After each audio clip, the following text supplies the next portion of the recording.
El carácter del ministro, segunda parte. Estamos viendo cómo el estándar de Dios para los que anhelan servir a Dios es unos requisitos bastante importantes que tienen que ver más con el carácter que con los dones, ¿verdad? Porque los dones Dios te los regala, pero el carácter tú lo vas formando, y ese lo vas formando en tu vida cotidiana, en tu vida de cada día, en tu relación con Dios, en el trato de Dios. Entonces, no cualquiera puede ser ministro. Tiene que haber un llamamiento, acuérdense de eso. Y sobre eso trabajar en el carácter. Entonces dice, palabra fiel, si alguno anhela obispado, buena obra desea. Eso ya lo vimos, ¿verdad? Pero es necesario que el obispo sea irreprensible, que no esté acusado de nada grave, ¿sí? Marido de una sola mujer, que sea fiel en el matrimonio, que cuide la familia, sobrio, que no esté borracho, una mente clara, moderada, que esté alerta, vigilante, prudente, que es cauteloso en su manera de ser y de actuar, decoroso, ordenado. ¿Todo esto ya lo vimos? Una vida ordenada, armoniosa, interiormente y exteriormente. Hospedador, hospitalario, que ama a los huéspedes, apto para enseñar, que es diestro en la enseñanza, pero también lo que mejor enseña es el ejemplo. Tiene que haber ¿cómo se dice? Tienes que ser igual arriba en el púlpito y abajo en el púlpito, ¿sí? Tiene que haber una congruencia arriba en la sala de aulas, arriba en el púlpito, cuando ministras, o abajo con los demás. Tienes que ser la misma persona. No dado al vino, no un borracho, no un esclavo de hábitos o vicios, no un pendenciero, no un buscapleito, y nos quedamos aquí, ¿verdad? No codicioso de ganancias deshonestas. Esto habla de que hay ganancias honestas, porque si dice que hay ganancias deshonestas, es que hay ganancias honestas. Hay una manera honesta de ganarte la vida, ¿no es cierto? Hablando de una manera así secular, pues trabajando honradamente, siendo íntegro, recto, sin hacer trampas, etcétera. Pero también hay una manera deshonesta de ganarte el dinero, evadiendo los impuestos, mintiendo, fraudeando, dando gato por liebre. Si tú vendes en el tianguis o en un mercado y das kilos de 800 gramos, pues eso es un fraude, ¿verdad? Y eso no debe ser practicado por un cristiano. Entonces hay maneras honestas de ganarse la vida y hay maneras deshonestas de obtener también ganancia. Y el siervo de Dios, los ministros, dice la Biblia, no deben ser codiciosos de ganancias deshonestas. Hay una manera honesta de ganar el pan cuando se sirve a Dios, ¿sí? Hay una manera honesta, pero también hay una manera deshonesta. ¿Cuál es la manera honesta? Cuando el ministro confía plenamente en Dios, que Dios va a suplir sus necesidades, pero hay maneras deshonestas también de obtener dinero. Por ejemplo, aquí surge una pregunta. ¿Qué de los cantantes, o puede un cantante o un predicador cobrar por ministrar? ¿Puede o no puede? No, sí puede. Pero ahora, la otra pregunta, ¿debe ponerle un precio? Entonces, ¿qué con los que le ponen un precio? ¿Qué con los que ponen como condición el mejor hotel de la ciudad, el mejor cuarto, tantos miles de dólares de tarifa? ¿Qué con esos? ¿Vieron cómo abundan? ¿Qué con esos? Bueno, según la Biblia, son deshonestos, porque Jesús dijo en Mateo 10, versículo 8, dad de gracia lo que recibiste de gracia, ¿sí? Entonces, en Miqueas capítulo 3, versículo 11, fíjense desde cuándo se presentaba la corrupción dentro del ministerio. Miqueas capítulo 3, versículo 11. hablando de sus políticos y de sus líderes espirituales. Dice, sus jefes juzgan por cohecho y sus sacerdotes enseñan, ¿por qué? Por precio. ¿Ve? Y sus profetas adivinan por dinero. Y se apoyan en Jehová diciendo, no está Jehová entre nosotros, no vendrá mal sobre nosotros. O sea, como ven milagros, como ven sanidades, como ven... No, pues Dios no tiene nada de malo. Ellos dicen, el obrero es digno de su salario. Sí, pero ese versículo del Señor, el contexto es que los envió sin bolsa. ¿Se acuerdan? Sin nada. Dijo, lo que les pongan en la mesa, eso cómanse. Porque el obrero es digno de su salario. Él no dijo, pongan una tarifa porque el obrero es digno de su salario. Dijo, lo que les den, eso cómanselo.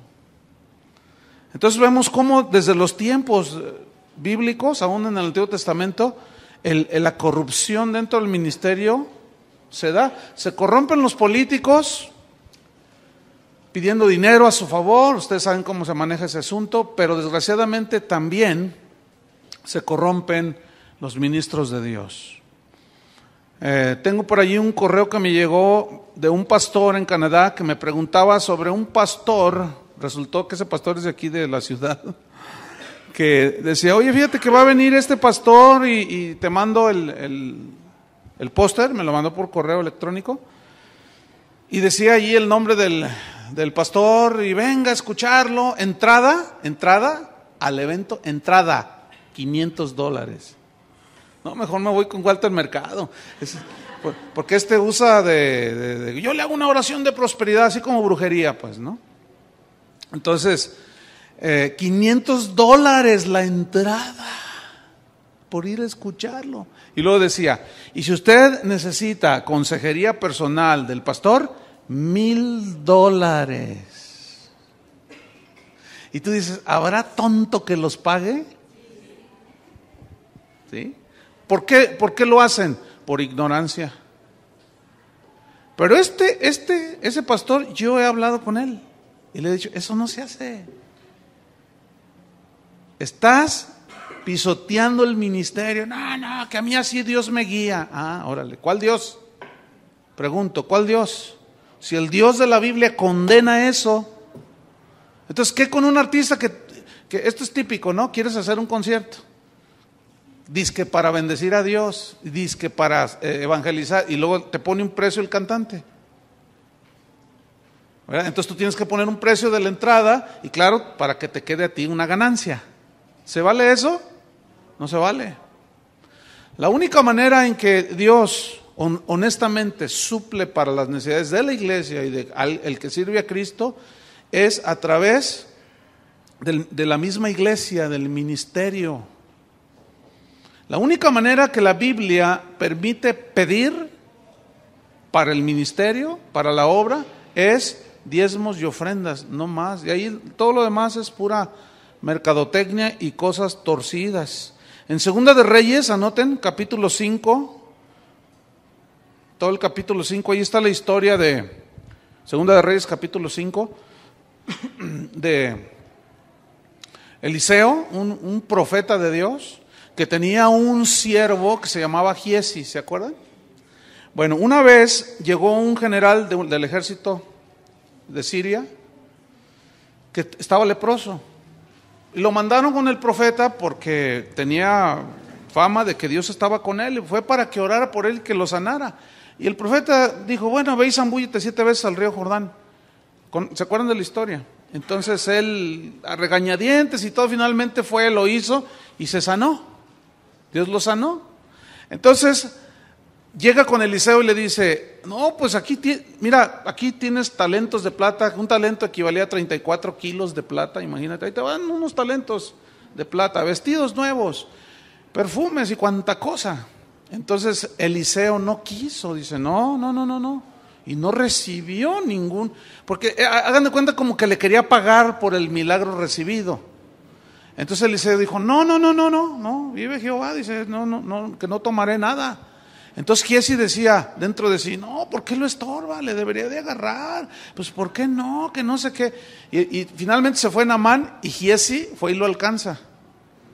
Y le dice, oye, le llegaron huéspedes al profeta y pues me mandó a que le regalaras unos talentos de plata y unos vestidos. Sí, ¿cómo no? Le dice, y le manda kilos de plata y ropa nueva.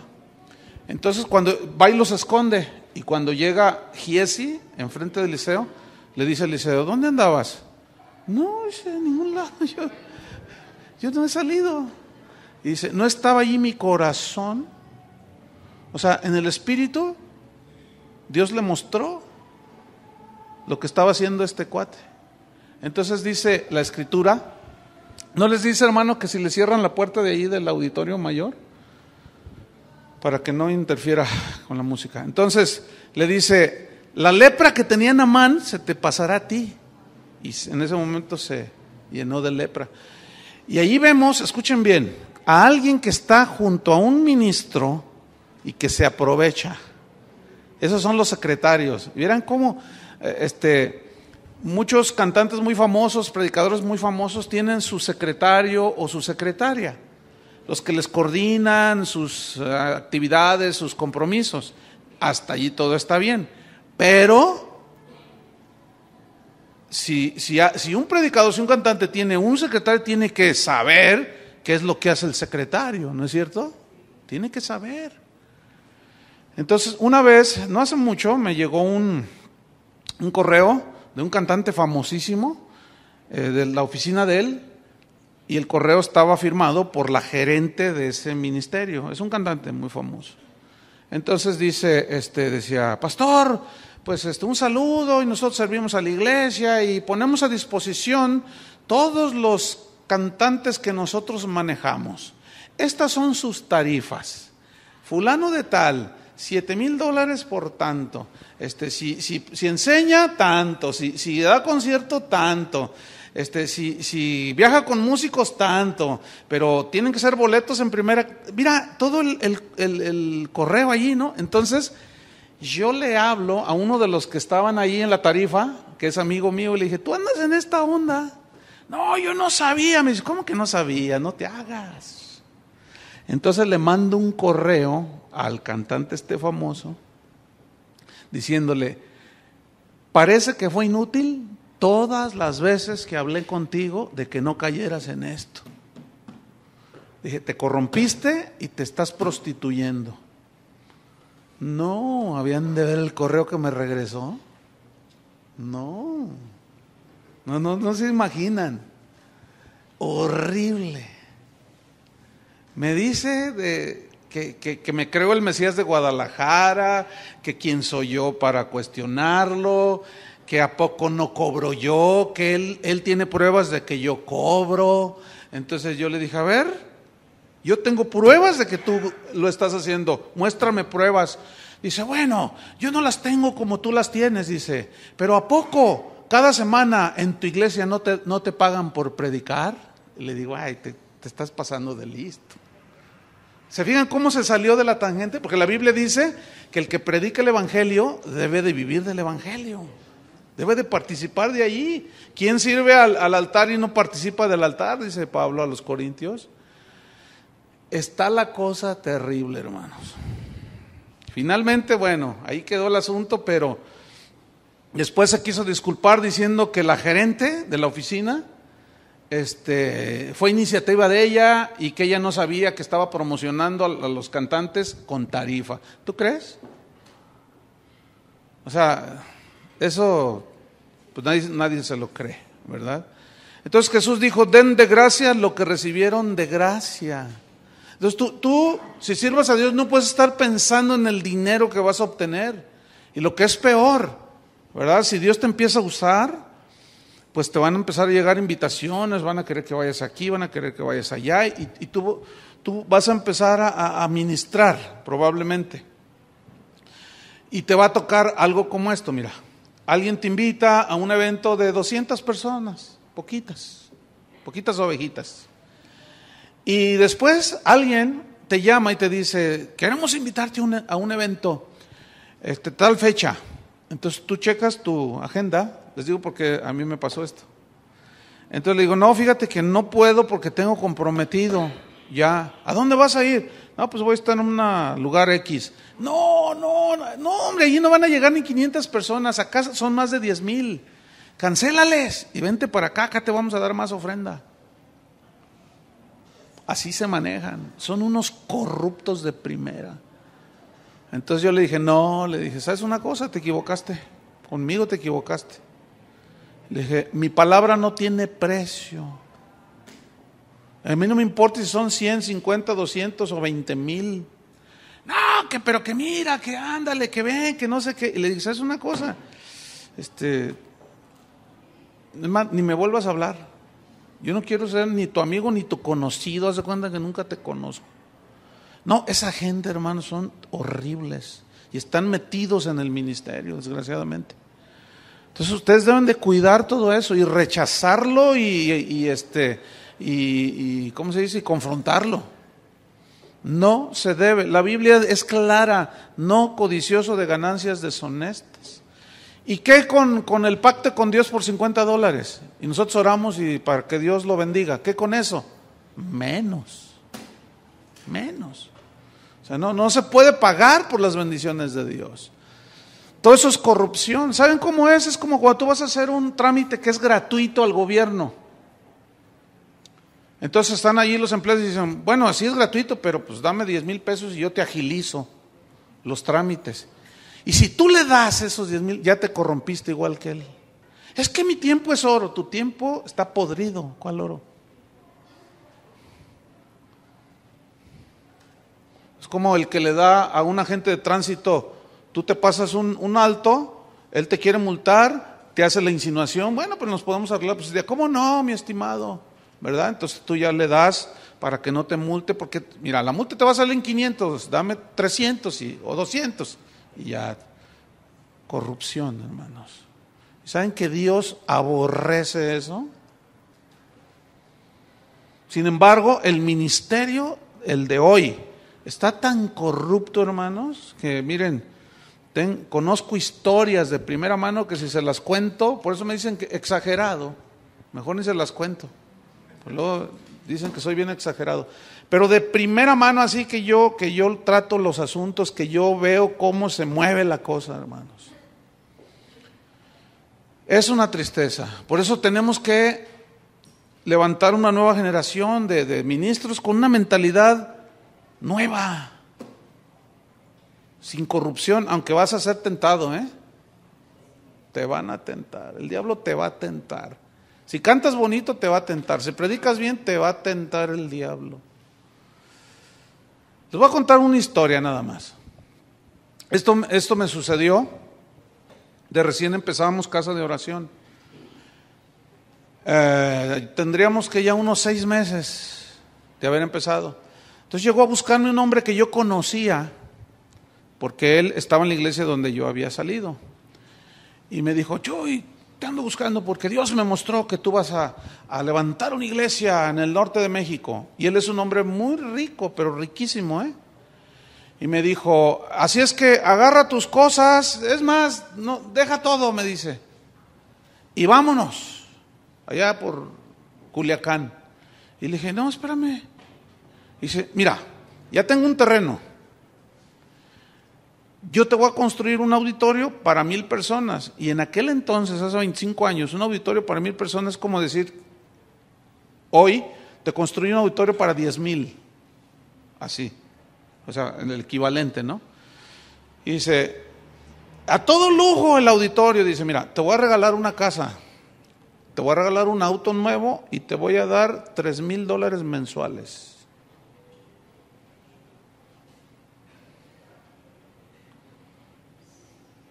¿Y qué creen que hice yo? ¿Acepté? ¿Fui tentado? Sí. Pero yo sabía que Dios me tenía aquí.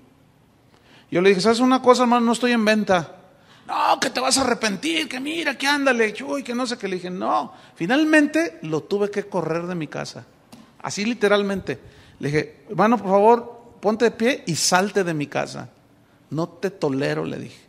¿Cómo es posible? A ver, ¿qué te dan esos muchachos marihuanos? Me dice. Porque él sabía que yo había empezado con todos los conchuitos, pues, de ahí habían salido, pues, como todos. ¿Qué te dan esos marihuanos? ¿Y saben qué comía yo? Puras verduras. De veras, porque pues empezaba el asunto. Entonces le dije, no estoy en venta y te me largas, le dije. No, que mira, o qué, ¿quieres más? Te doy más. No, casi lo agarro, lo eché de la casa. Pasaron 2 años y en un evento de pastores me lo encontré, así de frente, y venía con un hombre. Entonces, hola Chuy, ¿cómo estás? Y pues yo le saludé más a fuerzas que de ganas, ¿no? Por educación, hola, ¿cómo estás? Y me dice, ay, que Dios te ha bendecido, ¿verdad, Chuy? Sí, ya me he dado cuenta que ha crecido la iglesia. Y estaba el otro hermano así. Y le dice, lo golpea así en el pecho y le hace así, lo pega. Dice, mira tú, le dice, él, o sea yo, él es el que debería estar en tu lugar, le dice. ¿Entienden qué pasó allí? El otro sí se vendió. Y al otro yo lo conocía. Y dejó una iglesia donde él estaba ministrando para aceptar. Pero imagínense, mira tú. O sea, bueno, de ese tipo de tentaciones no he tenido 1, ni 2, ni 3. Van a ser tentados, hermanos. ¿Qué vas a hacer? Pues ahorita todos dicen, no, pues sí, ahorita pero si estás en una necesidad, yo no tenía para pagar la renta, yo no tenía ni para comer, y Dios permitió esa tentación. ¿Qué vas a hacer? Yo ya sé lo que es eso, yo ya pasé por esa etapa, ¿sí? Pero ¿qué vas a hacer? Y ahí es donde muchos quedan a la mitad del camino, hermanos, se venden por 30 monedas de plata. La mayoría de los cantantes prostitutos que andan ahí cantando, que se venden y cobran y todo eso, a todos esos yo personalmente les he hablado, les he dicho, porque muchos de ellos yo los vine a hacer, muchos de ellos me tocó impulsarlos a mí, fíjense, en el ministerio de la alabanza. Y hablé con ellos claramente. Me acuerdo de un tico, no se vale decir nombres, ¿verdad? Pero lloraba y me decía, Chuy, estaba chiquillo, jovencito. Chuy, yo quiero servir a Dios, ora por mí, ora por mí. Sí, mira, y yo le ponía las manos, lloraba y le aconsejaba y empezó a crecer. Y no, que quién sabe qué, y que servir a Dios. Y lo habían de ver ahorita cómo anda. Hasta maquillista trae. Es una vergüenza. Y también, pero más mexicanos, no nada más tico. Digo porque ellos es paisano vuestro. Pero yo estoy más avergonzado que ustedes porque hay más mexicanos corruptos que ticos corruptos. Es horrible lo que está pasando, hermanos. Pero ninguno de esos puede decir que nadie les dijo, ¿eh? Ahora, cuando tú quieres vivir como dice la Biblia, no vas a ser muy popular. Y no va a haber muchos que te van a querer. Y va a haber muchos que te van a atacar. Pero los que tienen corazón recto y su corazón es para Dios, se van a dar cuenta que lo que tú vives y dices está en la Biblia. Y eso es lo que te debe de importar. Lo demás, que digan misa. ¿Verdad? Entonces, volvamos allí a Timoteo. No codicioso de ganancias deshonestas, sino amable. Esto significa de espíritu suave, o sea, gentil. Una persona que es amable es precisamente eso, amable, que es fácil amar por como es, pero él también sabe amar. Y una persona que es amable, que es suave, que es gentil, es una persona que perdona las ofensas rápidamente. ¿Sí? Eso es algo que todo ministro debe de saber manejar y tratar con su corazón. Porque ofensas siempre las vamos a tener en contra. Así como ofendemos, de alguna manera también nos ofenden. ¿Estamos? Pero tú debes de entender esto. Hay un principio. Yo, como ministro, decido ofenderme o pasar por alto la ofensa. Yo decido amargarme o yo decido ser libre. No sé si me explico. Por ejemplo, alguien te calumnia, alguien dice algo, como lo que les comentaba de que yo me fui a Argentina, supuestamente decía un ministro por allí, que porque mi esposa me había engañado y que ella estaba embarazada y que nos fuimos para X, ¿no? Ya les conté eso. Entonces, si yo no sé manejar esa situación en mi corazón, ¿sí? Yo me puedo amargar, puedo agarrar represalias y venganza.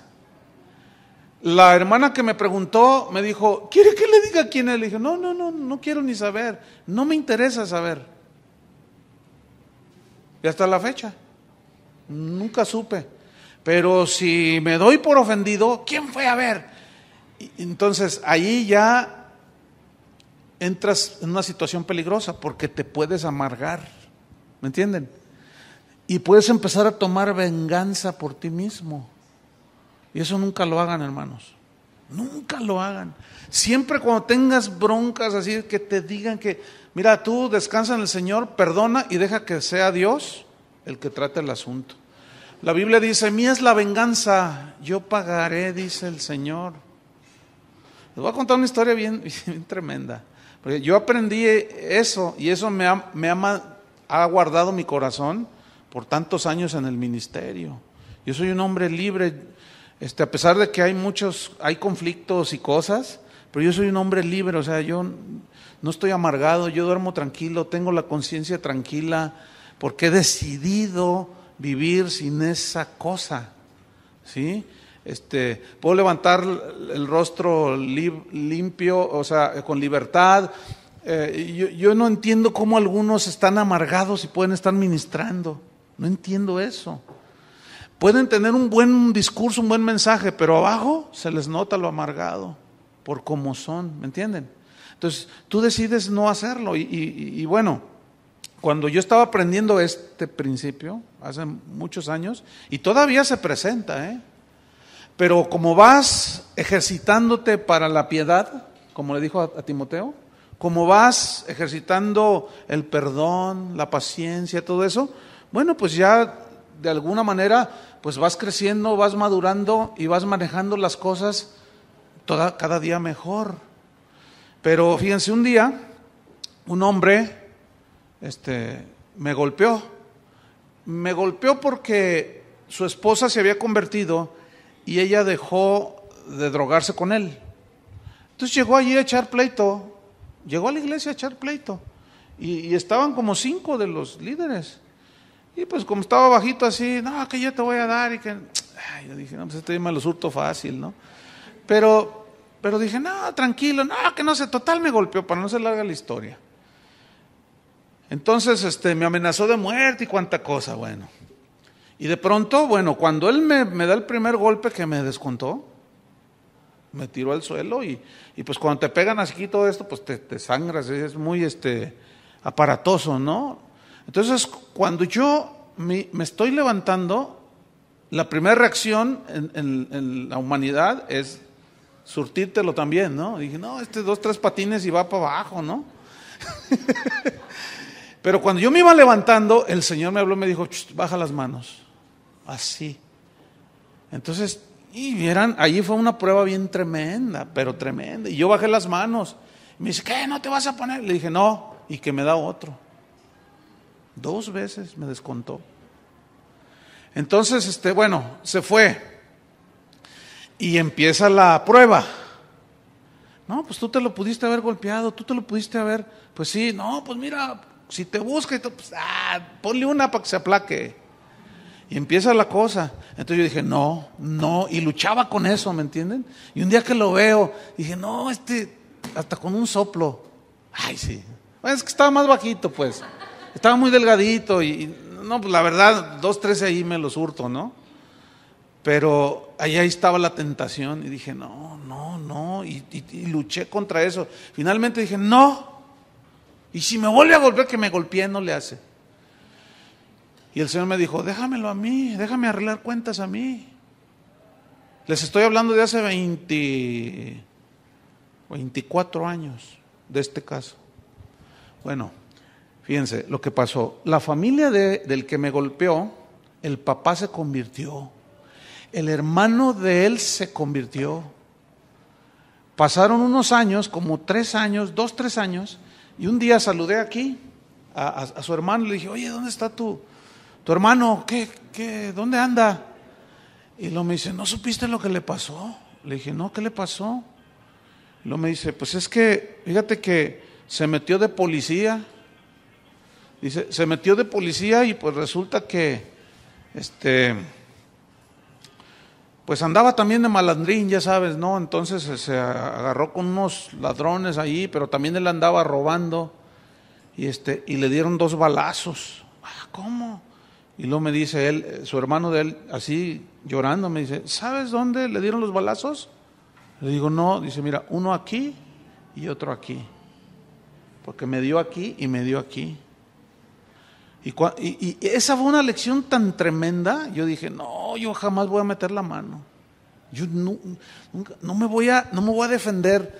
No, mejor que sea Dios. Y en todos estos 25 años, hermano, he sufrido todo tipo de agresión físicas pero no me he vengado. Y les voy a decir algo, yo he visto cómo Dios ha tratado. Miren, dejen que Dios sea el que se los hurta. Tú cuida tu corazón. El que se mete contigo, se mete con Dios. Pero por eso dice, a mí es la venganza. Porque si tú tomas venganza por ti mismo, dice Santiago, que en la ira del hombre, en el enojo del hombre, no obra la justicia de Dios. No obra. Entonces tú tratas de vengarte, que te dicen, y luego tú te la agarras de represalia, y ya te estás poniendo tú en el lugar de Dios. Y te metes en problemas. Pero si tú, ahora sí pones la otra mejilla, y tú guardas tu corazón, mira, Dios es el que trata con las personas. Y les puedo contar un montón de testimonios, hermano, pero un montón. De cómo este principio de guardar tu corazón es imprescindible en el ministerio, para que no te amargues, ¿sí? Entonces, ¿qué más debe ser? No codicioso de ganancias deshonestas, sino amable. ¿Qué más? Apacible. Esto se tradujo del griego amojos, con J, amojos, que significa pacífico, sin agitaciones. Apacible significa alguien que no está dispuesto a pelear. ¿Ven? No se refiere, en este caso de apacible, fíjense, no se refiere a violencia física, sino a no ser contencioso. Pero ¿conocen gente que siempre está como insidiosos ahí metiendo cizaña? Siempre están diciendo, no, que quién sabe. A eso se refiere. Miren, hay iglesias donde está el equipo de pastores y no falta alguien así, que siempre está inconforme, siempre está diciendo cosas, o sea, pero no da soluciones. Ese no debería estar ahí en el ministerio, porque según la Biblia debe ser apacible, o sea, debe ser pacífico, sin agitación, ¿sí? No avaro. Continúa ahí en el versículo 3, no avaro. Es decir, tiene que ser alguien sin amor al dinero, porque como se administran ofrendas, ¿me entiende? Como el ministro, los diáconos, los que sirven, administramos recursos, tiene que ser una persona sin avaricia, no avaro, o sea, sin amor al dinero. ¿Se acuerdan de Judas? Detrás de su supuesto servicio a Jesús, ¿qué se escondía? La avaricia. Ahora, ¿Jesús sabía que le robaba? Sí. Y fíjense que este es otro punto también donde muchos ministros han tropezado, porque hacen mal manejo de los recursos. Y de las fraudes, porque son fraudes más comunes que los ministros o en el ministerio se cometen, es cuando un pastor o algunos pastores piden una ofrenda que para ponerle techo al auditorio, por ejemplo, necesitamos 100,000 pesos, hermanos, para ponerle el techo. Entonces la gente está ahí dando, se juntan los 100,000 pesos y el pastor se va de vacaciones y se gasta 60,000. Nunca hagan eso. ¿Oyeron? Si se pide una ofrenda para pintar la pared, pinten la pared. Eso hasta en las autoridades seculares en el gobierno está penado. De que se destinan ciertos fondos para ciertos rubros y se usan para otros. No, hermanos, no. Eso no es honesto, eso no es íntegro, eso es deshonesto y es tan común. Fíjense, una vez recibo una llamada, un pastor me dice: hermano, fíjate, tenemos nuestra convención nacional y vienen de toda la república y el orador que venía se enfermó, hermano, y pues Dios me puso en el corazón que tú no me saques del aprieto. Le dije: no, hermano, pero pues y como era aquí un pueblo cerca, se hace una hora, le digo: bueno, pues lo vi tan apurado, le dije: pero ¿qué días son? Y ya me dijo no, le dije, es que yo salgo de fuera del país y no puedo. Dice: bueno, aunque sea una noche, hermano, y te regresas esa misma noche. Y yo, pues, y el tiempo bien ajustado, y yo por ayudarlo, lo vi tan preocupado. Bueno, está bien. Y fui esa noche a compartir. Me llevé un equipo de la alabanza y alabamos al Señor, ministramos la alabanza también, y luego yo compartí. Pero Dios hizo una cosa soberana bien tremenda, hermanos, en esa noche. Se derramó el Espíritu Santo bien tremendo y la gente estaba bien tocada. Yo no soy, o sea, yo oro por los hermanos y todo, pero yo no es común, vamos. Pero esa vez, sin orar por los enfermos empezaron a sanar, empezaron a hablar en otras lenguas, fueron llenos del Espíritu Santo, un montón de milagros. Pero eso fue una cosa soberana de Dios. Entonces, no, pues la cosa hasta se alargó, ya eran casi las 10 de la noche y no salíamos de allí, yo tenía que regresarme. Entonces el pastor ya finalmente se sube y dice: hermanos, qué bendición, hermanos, gloria a Dios, y todos los hermanos llorando, ¿verdad? Sí, amén, aleluya. Eran unas 700 personas. Entonces dice: hermanos, pues mira, el hermano Chuy nos hizo el favor, ya ven que el orador se nos enfermó, y pues vamos a bendecirlo, hermanos, vamos a recogerle una ofrenda, ¿qué les parece? Sí, amén. Bueno, pues aquí pasen, y puso unos canastos, pasen y den una ofrenda, se la vamos a dar al hermano Chuy. Yo nunca pido dinero, jamás en mi vida, y Dios lo sabe, ni pediré. Esa fue una iniciativa del pastor, como a veces aquí nosotros lo hacemos, ¿se han fijado? Cuando viene algún orador o algo, pues una ofrenda, ¿no? No nos ponen precio. Ninguno de los que vengan aquí nos pusieron precio, porque esos no los invitamos, aunque cobren 10 pesos y sean baratos. Entonces la gente empezó a dar, y bueno, yo estaba ahí en la plataforma, hermano, pues ni modo de no ver, yo estaba así y yo estaba viendo. Y mira, hermano, se llenaron los botes, se llenaron literalmente, de tal manera que se salían los billetes de los botes.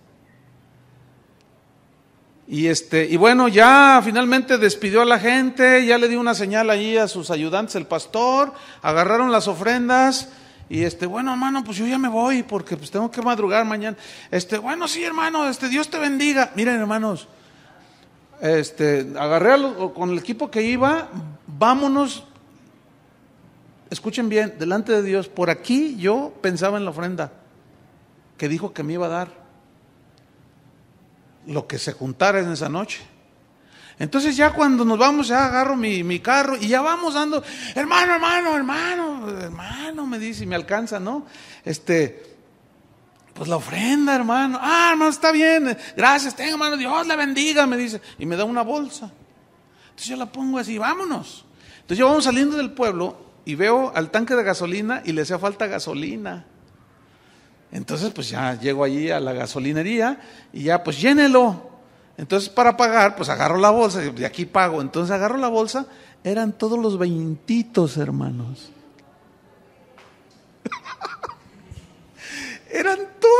moneditas, ni siquiera las de a 10 pesos. Entonces, bueno, yo hice así y puros, saqué y pagué, ¿no? Entonces ya me vine y yo dije, no puede ser posible. Fíjate nomás.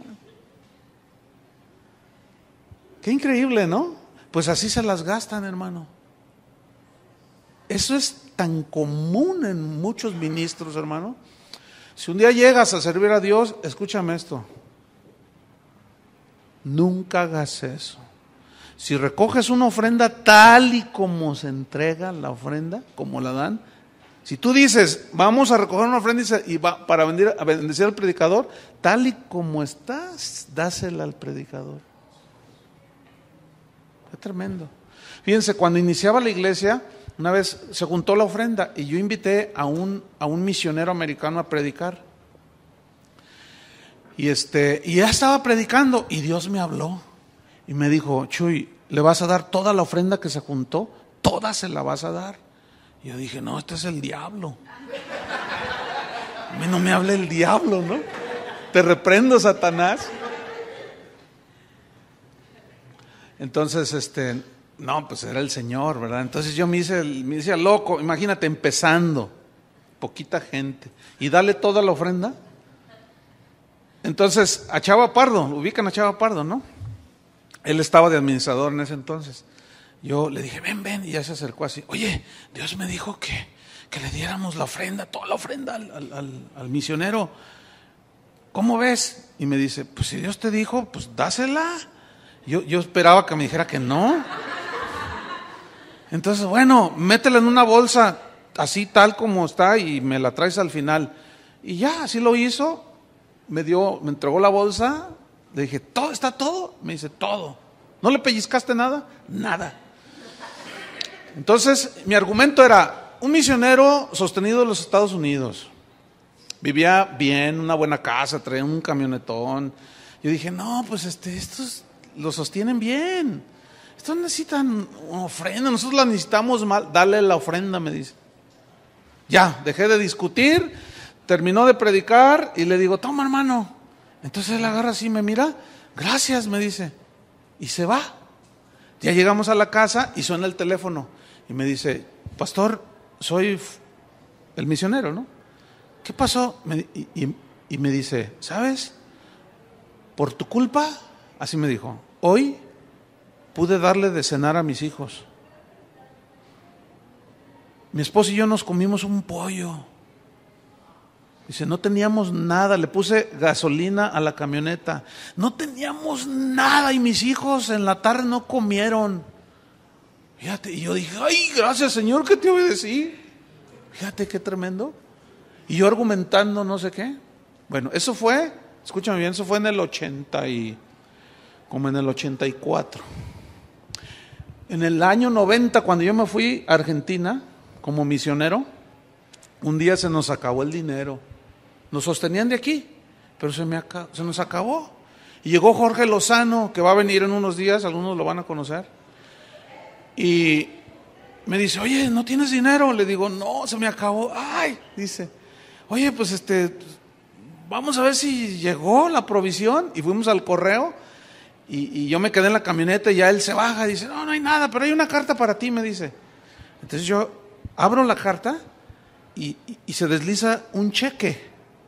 El cheque era de $600 y decía, Chuy, anoche yo estaba, no decía anoche, decía, yo estaba orando hace unas cuantas noches atrás y Dios me dijo, mándale una ofrenda a Chuy.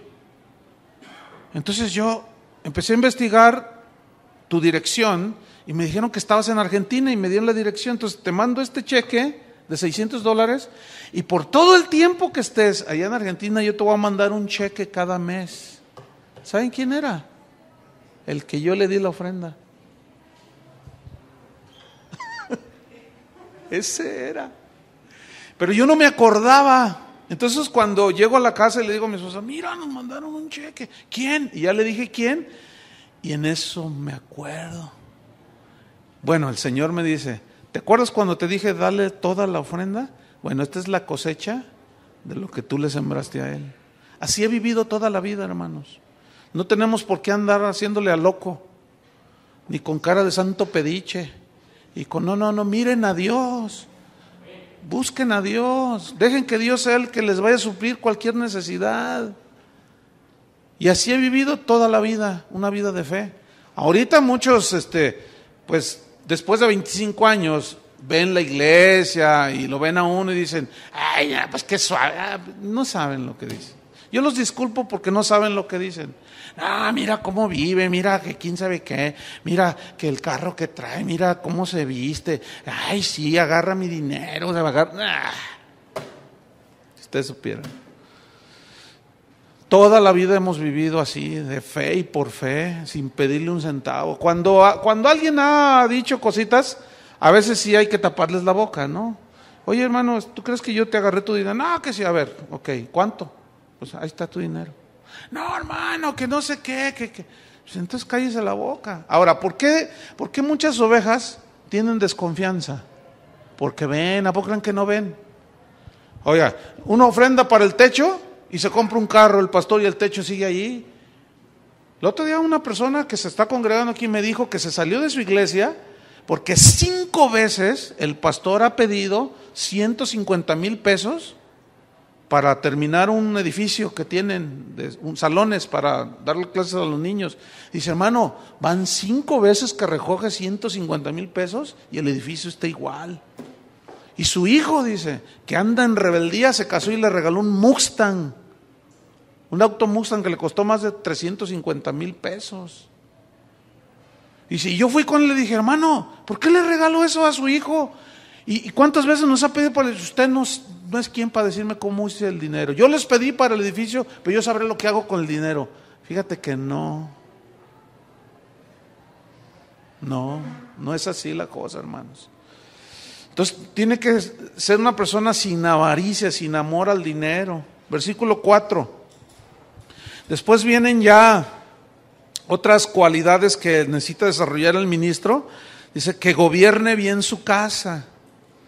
¿Sí? Por eso se necesita la sobriedad, la prudencia, la fidelidad, ¿sí?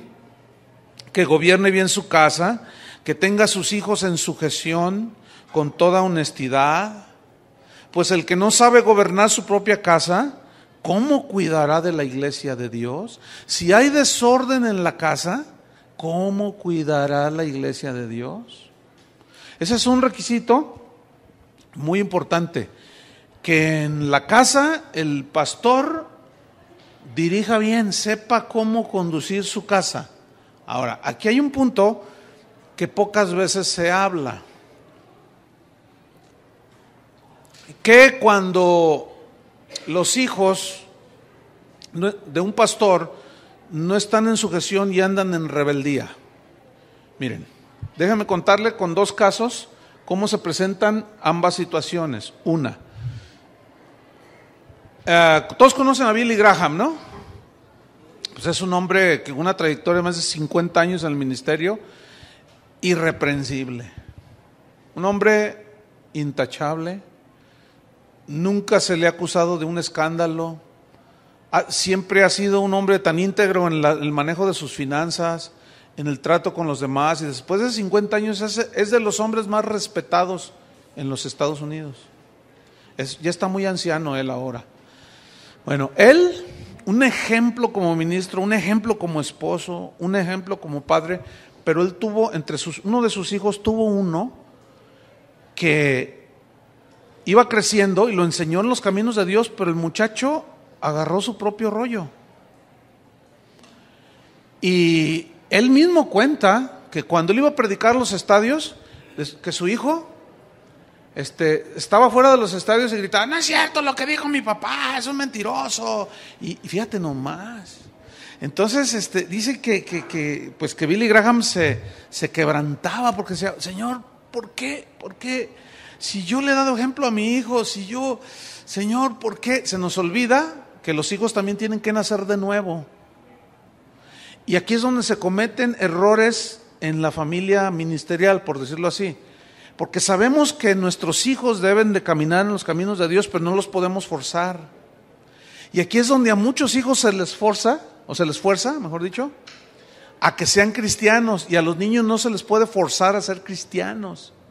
Se les puede forzar cuando van creciendo, o sea, no forzar, sino, pues tú tomas las decisiones por ellos, pero se nos olvida que al ir creciendo ellos tienen su propia voluntad. Yo he ministrado hijos de pastores que odian a su papá, que odian la iglesia. Uno de ellos me decía en una ocasión, mi papá me utilizaba como conejillo de indias, me utilizaba como la atracción de la iglesia, y yo lo conocía él desde chiquillo y a mí me consta eso. Como es muy inteligente el muchacho, ahorita ya es un hombre de 30 y tantos años, ¿no? Pero lo ponía que se aprendiera salmos y escrituras de memoria. Se sabía el Salmo 119 de memoria. Entonces, ¿sabes qué hacía? El pastor se sentía bien orgulloso, pero lo traía aquí al niño. No lo dejaba jugar, no lo dejaba ser un niño. Y le decía, tienes que aprender, y ahí lo tenía. Entonces, todos los domingos, y ahora mi hijo les va a compartir algo. Y el pastor se sentía orgullosísimo de su hijo. Y el niño se sentaba allí en su banquito y empezaba, Salmo 119, y empezaba a recitar. No, la gente bien maravillada. Ahora predícales, hijo, sobre el amor de Dios. Y un montón de textos. El amor de Dios, porque Dios es amor, porque Y todos, se maravillaban de que el muchacho se sabía versículos. Pero ¿saben? Cuando creció y se hizo un adolescente, un joven, que se rebela. Se metió a las drogas, se casó, se divorció, un desastre el muchacho. Un día fue a buscarme el muchacho y me dijo, ¿sabes qué? Dice, te voy a abrir mi corazón, y fue que me contó él todo eso. Era cuando bueno, él ya era un joven y abre su corazón y me dice, mi padre no me dejó ser un niño normal, me forzó. Entonces, fíjate, por eso estar en el ministerio es una carga bien difícil, hermano. Porque fíjate, tienes que cuidar de no manipular a tus hijos, sino de llevarlos en los caminos de Dios. Muchos se entregan a Cristo rápido y no hay pero otros no.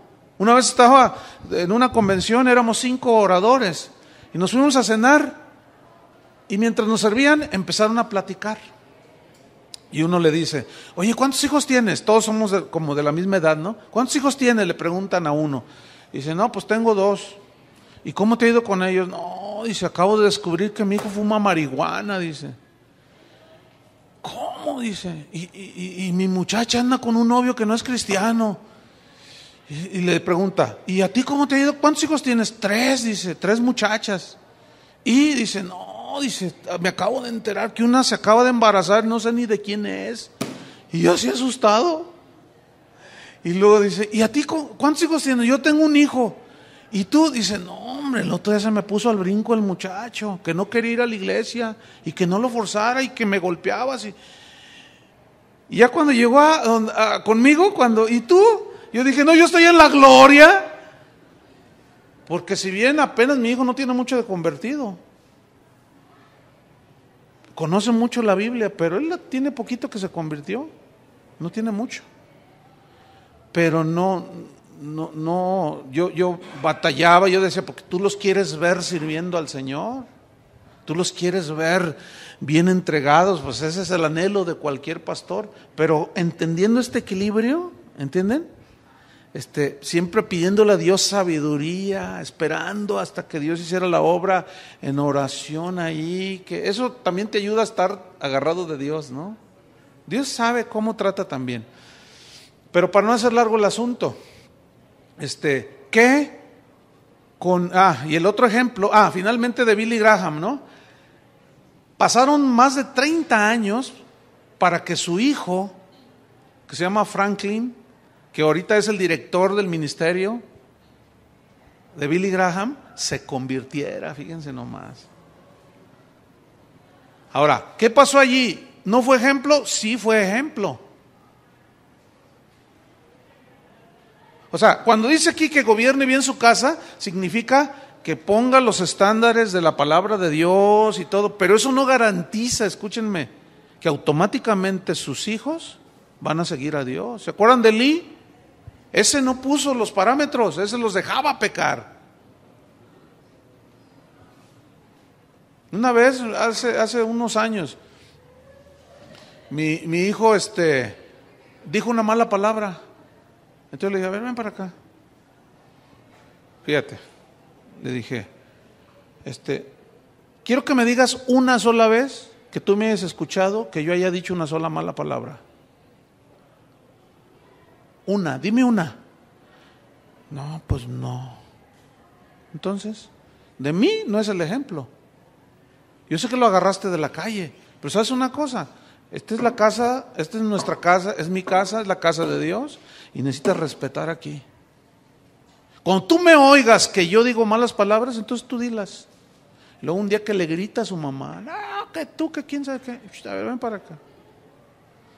Fíjate, escuchen, ¿cuándo has visto que yo le grite a tu mamá?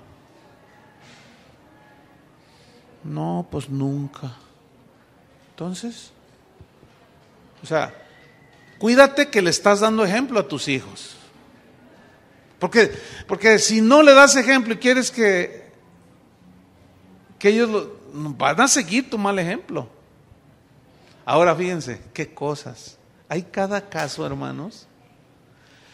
Fíjate, conozco unos pastores que son bien malandrines. Miren, son tranzas, mentirosos. Yo digo, ¿cómo están en el ministerio, Señor? A veces tú dices, Señor, ¿cómo? ¿Por qué permites? Un día le dije, Señor, ¿por qué permites? Y el Señor me respondió, para que sepan distinguir entre los que son de a de veras y los que no son. Para que sepan lo que se debe de hacer y qué es lo que no se debe de hacer. Pero fíjate, mentirosos, tranzas, irresponsables, con 4 hijos. Escúchenme bien, los 4 entregadísimos a Dios. Yo una vez estaba platicando con Toño Ortiz y le dije, oye, qué increíble, mira, uno lucha por darle buen ejemplo a sus hijos y batallas y mira estos, ve, mentiroso, tranza, hasta la ley lo anda siguiendo al pastor. Y ve a sus hijos. ¿No quieres tener esos hijos, Toño? Dice, sí, dice. Pero mira a los chavos bien consagrados a Dios, bien obedientes, todos sirviendo a Dios en la iglesia y tú dices, ¿por qué? Porque Dios es soberano, hermanos. Porque Él trata como Él quiere. Sí, pero el hecho de que ellos no den testimonio no significa que Dios no va a arreglar cuentas. Ahora, fíjense, conozco un pastor que a mí me consta porque, bueno, prácticamente yo lo gané para Cristo hace muchos años. Dios lo llamó, lo puso en el ministerio y yo vi su crecimiento. De verdad, miren, de esos ministros que tú dices, híjole, estos son de calidad. Pues se empezó a formar y empezó a ministrar este pastor, con un ejemplo bien tremendo, pero su hijo cayó en las drogas. Entonces un día vino conmigo a pedirme un consejo y me dijo, pastor, dame un consejo porque quiero dejar el ministerio. Porque la Biblia dice que el que no sabe gobernar su propia casa, ¿cómo cuidará de la iglesia de Dios? Entonces yo le dije, sí dice así. Le dije, pero, ¿tú le has dado mal ejemplo a tu hijo? Dice, no, Dios lo sabe que no. Le dije, mira, a mí me consta la clase de vida que tú llevas. A mí me consta la clase de hombre que eres tú y la clase de mujer que eres tú, les dije. Si tú dejas el ministerio, estás cometiendo un gravísimo error. Porque el muchacho llegó a los 18 años y empezó a fumar marihuana. Yo le dije, no dejes el ministerio, porque aquí ya no depende de ti. Tú le diste todo el ejemplo. No dejes el ministerio. Finalmente, él estaba luchando porque decía, es que me siento tan mal que yo me pare en el púlpito y empiece a enseñar cuando mi hijo está en las drogas, cuando mi hijo fuma marihuana. Le dije, sí, pero tienes que entender de que eso ya no dependió de ti. Tú le enseñaste desde que el niño nació. Yo los conozco desde que tenía nada más un niñito. Tenía como 2 años. Entonces le dije, a mí me consta, hay otros pastores aquí que te conocen que meten las manos por ti. De manera que no dejas el ministerio, no dejó el ministerio, gracias a Dios. Siguió sirviendo a Dios. Dios lo ha bendecido tanto y ahora su hijo ya se convirtió. Pero se convirtió como hasta los 24 años de edad. Entonces, ciertamente dice que gobierne bien su casa. Pero habla de ser ejemplos, de poner fundamentos, etcétera, etcétera. Sin embargo, no garantiza que estos caminen con Dios, porque debemos de tomar en cuenta que ellos también tienen que decidirse por Cristo. Ustedes deben de entender que en una familia cristiana, cuando nacen los hijos, no son cristianos automáticamente. ¿Entienden eso, verdad? No son cristianos automáticamente. Porque es como esto, mira, un pastor es como un padre espiritual y les enseña a sus ovejas la palabra de Dios. Y si les da ejemplo, pues buen ejemplo y todo. Pero el pastor no es responsable si las ovejas andan ahí de coscolinas. ¿Verdad que no? Porque ya cada quien es responsable de sus actos. Pero basta con que el pastor, como el padre, les enseñe con el ejemplo y con la palabra de Dios. Entonces, que sea, ¿qué más dice? Que gobierne bien su casa.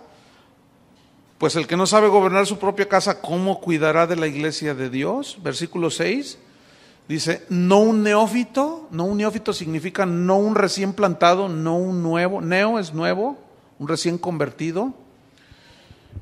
No un neófito, no sea que envaneciéndose caiga en la condenación del diablo. Nada más este principio ha metido a muchas iglesias en muchos problemas, y más con el sistema ese de reproducción de líderes al vapor, como es el G12, que en 3 meses ya eres líder de una célula, y eres líder de no sé cuántos, y eres líder de no sé más allá, y entonces la gente puede estar recién convertida 3 meses, y a los 3 meses ya ser líder de una célula, ya pastorear, no, por favor. Esos son neófitos. Son nuevos, recién convertidos. Y no es así, hermanos. No, tiene que haber un proceso, tiene que haber un llamamiento, ¿me entiende? Entonces, fíjese, déjame contarle una historia que me sucedió hace como 4 años aquí. Había un hermano que tenía 6 meses de convertido.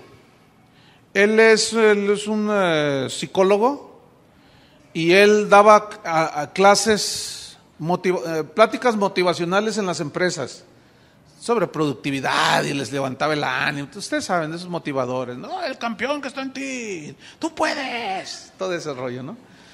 Entonces él asumió que porque motivaba a los del mundo allá afuera, él podía hacerlo aquí adentro. Tenía 6 meses de convertido, y un día pidió una cita conmigo y yo lo recibí. A tus órdenes, me dice, quiero que me ponga una iglesia, pastor. Le dije, pues si no son taquerías, oye. ¿Cómo que me ponga una iglesia? Sí, yo quiero que usted me ponga una iglesia, porque yo ya estoy capacitado para, no sabe que yo hago esto y esto. No, le dije, el hecho de que tú motives allá a los cabritos no quiere decir que vas a pastorear a las ovejas. No, que usted no cree en los dones, en el potencial que la gente tiene. No, claro que sí. Pues me tomé esa noche, eran las 7, eran las 11 de la noche, y yo explicándole cómo era el proceso de la formación de un líder, de alguien que Dios quiere poner en el ministerio.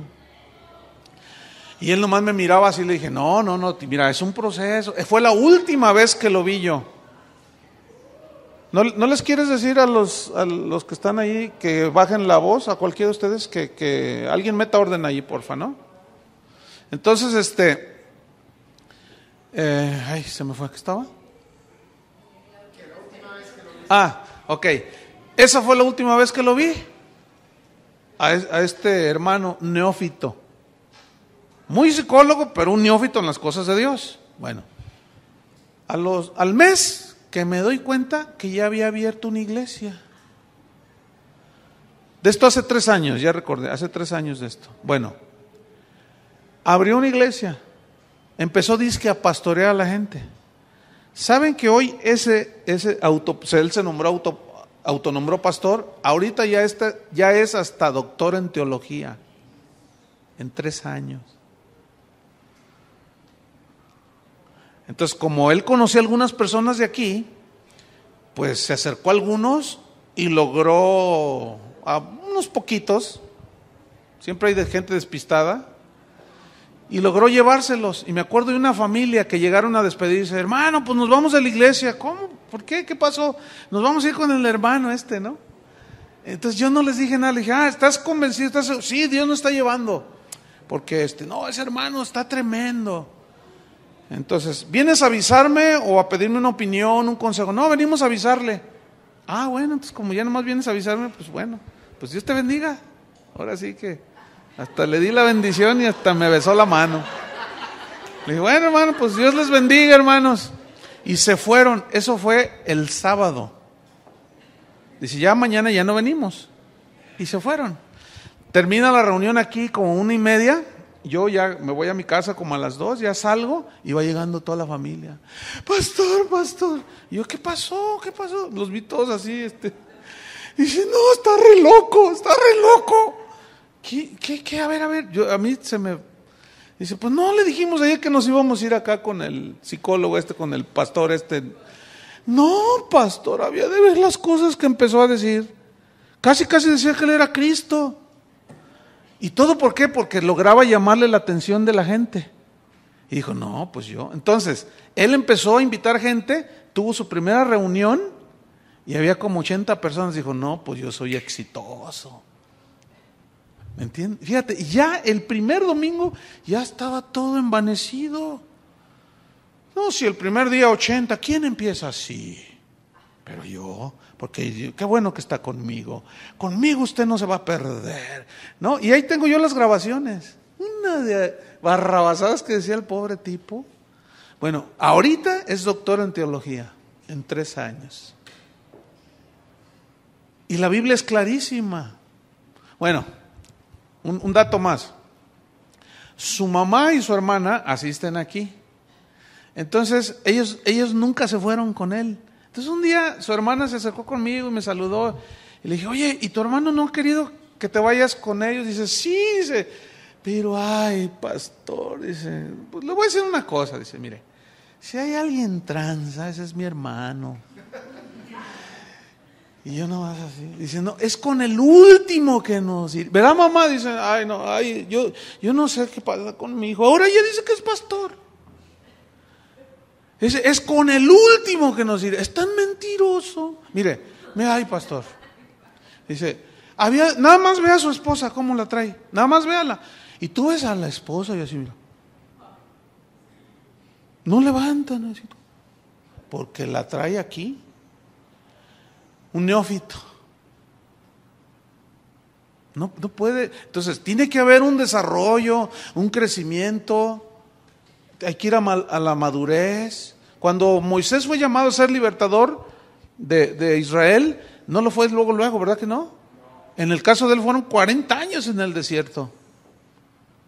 Josué creció al lado de él. Eliseo al lado de Elías. Entonces, tiene que haber un proceso, ¿entienden? Un tiempo. Uno puede empezar a servir, obviamente, ¿no? Yo me acuerdo cuando Dios me llamó al ministerio desde que nos convertimos, pero no estuvimos luego. Pero lavábamos los baños, limpiábamos la iglesia, pintábamos las paredes, lavaba los baños. Si yo les contara un día a mi esposa, la andaba yo buscando. ¿Y dónde está? Pues allá está en el patio, me dijeron. Y ahí voy yo: Vicky, ¿dónde estás? Vicky, le hago: acá estoy. Y luego estaba una escalera grandísima y que volteé, estaba allá arriba pintando. Y le digo: ¿qué estás haciendo ahí? Me asustó. Dice: pues estoy pintando. Era una barda así altísima y estaba trepada allá pintando. Así empezamos, hermano. Muchos creen que porque ya saben Juan 3:16 ya quieren predicar. No, de veras. Mira, un día hay unos hermanos aquí, ellos han permanecido desde siempre aquí, pero teníamos como 1 año que había empezado la iglesia. Entonces una vez él llegó, él ya pues es una persona formada ya, pero en aquel tiempo me dice, ponme a predicar, me dice. Y le digo, no, ¿por qué te voy a poner a predicar? Es que Dios me dijo. Pues a mí no me ha dicho. No, lo que pasa es que tú bloqueas mi ministerio y que quién se... No, le digo, es que tú estás en formación. ¿Qué les vas a dar? Puro conocimiento intelectual. Le dije, si yo estoy en formación, ¿cuánto más tú? No, que quién sabe qué. Y se puso así y entonces empezaba a decir cosas. Y que me dice el Señor, ponlo. Y dice, ay Señor, pues tú dices que no, ponlo. Yo sabía que era Dios. Yo dije, Señor, pero si tú mismo dices que un neófito, ponlo a predicar. Entonces voy y le digo, ¿sabes qué? Predica el domingo. Ah, sí, ahora sí ya te habló el Señor. Le digo, sí, ahora sí ya me habló. Pero yo estaba todo sacado de onda, hermanos. Pues ándenles, que llegue el domingo. Bueno, pues hoy tenemos el debut de un predicador. Pues yo estaba, Señor, pues qué onda, ¿no? Y se sube, ¿no? Ya lo presenté. Y, bueno, hermanos, abran su Biblia en tal versículo. Bueno, porque la Biblia dice que el Señor caminó por Jerusalén, entonces de pronto pues iba por allí y entonces el Señor Dios le dijo, entonces que se agarra a llorar. Entonces yo me quedo así y deja el micrófono y se baja llorando. Y me dice el Señor, ahora tú síguele. Agarré el versículo y prediqué de ese versículo. Yo no hice, no dije nada ahí, nomás fue y se sentó allá llorando, así, todo avergonzado, humillado. Y yo agarré el versículo que leyó el hermano y les compartí de ese versículo. Cuando termina, le digo, ¿qué pasó? No sé, me dice, se me borró todo. Y yo entendí por qué Dios me dijo, ponlo. Miren, le bajó los humos, pero lo humilló que jamás me volvió a decir, ponme a predicar. Y aquí sigue, es de los primeros que se convirtieron aquí. Y aquí sigue la iglesia. Y él es una persona muy sólida, pero nunca ha predicado. Y el otro día, a veces cuando lo veo, le digo, ¿qué onda? ¿Te avientas un...? No, mejor acá abajito, me dice. Mejor de acá abajito. Dios lo trató bien tremendo. El peligro, ¿saben cuál es? Cuando un pastor le ve potencial a uno, hay que prepararlos y ponerlos, pero con mucho cuidado. Y el peligro está cuando pones a alguien que a la primera, ahora sí que le va bien, entre comillas. Si no hablas con él, tratas con él, bueno, mira, estuvo bueno tu mensaje, pero ten cuidado con esto. O sea, alguien que esté asesorando es peligroso también, porque si es neófito, si tiene poquito, se le puede subir. Pero luego hay otra área dentro del ministerio, fíjate, ahí está el pastor. Y pues quiere apoyo y todo, entonces hay un hermano de esos que andan sirviendo y luego estudia la palabra y es espiritual y se ve que la gente lo busca, lo sigue, y un día el pastor lo oye que le está compartiendo a alguien y dice, ay, este hermano, y como, ay, siento que Señor me lo estás poniendo ahí para que me ayude a ministrar. Entonces un día lo pone a predicar. Y predica, no hombre, suelta un mensaje pero tremendo, y la gente, hermano, qué bendición que puso el hermano a predicar, me bendijo mucho su predicación. Entonces el pastor dice, ay sí, verdad, qué tremendo, pero luego empieza a sentirse celoso. Ese es otro lado.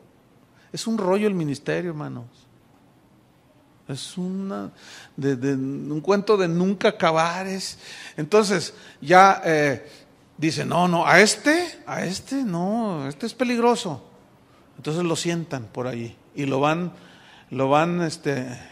apagando el fuego. Y no, me quita el pastorado, dice el pastor. No, se me va a sublevar. Entonces la gente llega, pastor, ¿cuándo pone al hermano a predicar? Predicó tan bonito. ¿Y por qué ya no lo pone? Yo sabré cuándo, usted no me diga a mí. Y que no sé qué, y que bla, bla, bla. Entonces el hermano ahí está humildito y está bien el hermano, pero lo aplana lo pisotea todo. ¿Por qué? Por inseguro. ¿Saben que nos hemos encontrado con gente que viene al Instituto Bíblico? Nosotros no lo recibimos si no firman de su pastor. Hay casos excepcionales, ¿verdad? No quiero entrar en ese punto, pero normalmente tiene que venir firmado por el pastor. Entonces ya empiezan a estudiar.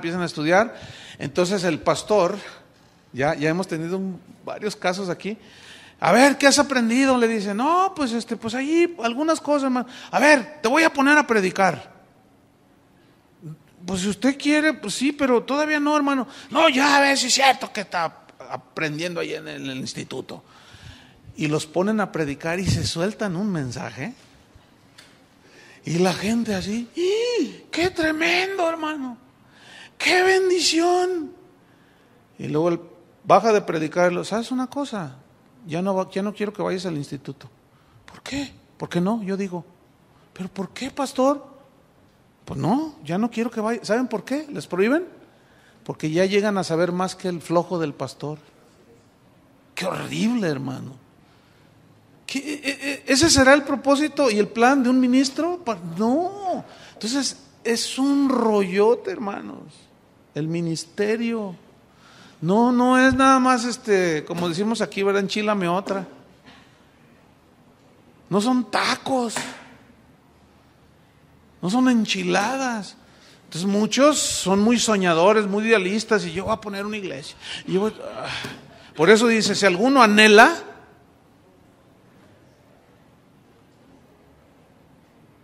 si alguna buena obra desea, pero es necesario. ¿Ven? Así es que, bueno, alguien dijo una vez, oye, no, pues ¿quién va a llenar todos esos requisitos? No, pues seguramente nadie, pero empezamos por algo, ¿no es cierto? Vamos a terminar. No un neófito, no sea que amaneciendo se caiga en la condenación del diablo. Versículo 7, también es necesario que tenga buen testimonio de los de afuera. ¿Qué piensan tus vecinos de ti? No, ese se cree muy pastor, pero se lo había de ver cómo le pega a la esposa. Yo lo oigo cuando hasta la maldice. Ay, sí, muy cristiano. Yo lo veo salir con su Biblia. Yo soy más cristiano que ese. Una vez un pastor dice, no, para el requisito de los futuros ministros, ve y pregúntale a los vecinos. Ve y pregúntale. Porque aquí dice, ¿no? Es necesario que tenga buen testimonio de los de afuera. O sea, ¿qué piensan? Bueno, es un aleluya, pero la verdad es un hombre derecho. La verdad es, no, yo mis respetos. Yo no lo creeré mucho lo que dicen, pero es una buena familia. Ah, qué diferente. Pero si te peleas con todos los vecinos y te oyen todas las palabrotas que le dices a los niños, no estás calificado para el ministerio. Porque dice que tenga buen testimonio de los de afuera para que no caiga en ¿qué? En descrédito y en lazo del diablo, o sea, que sea tropiezo. Descrédito del evangelio, de él mismo, y que sea piedra de tropiezo. Entonces, bueno, si alguno anhela obispado, buena obra desea, ¿verdad? Ahí están unos principios que yo espero que les ayuden. Nunca los olviden, ¿de acuerdo? Y hay que vivirlos. ¿Bien? Ok.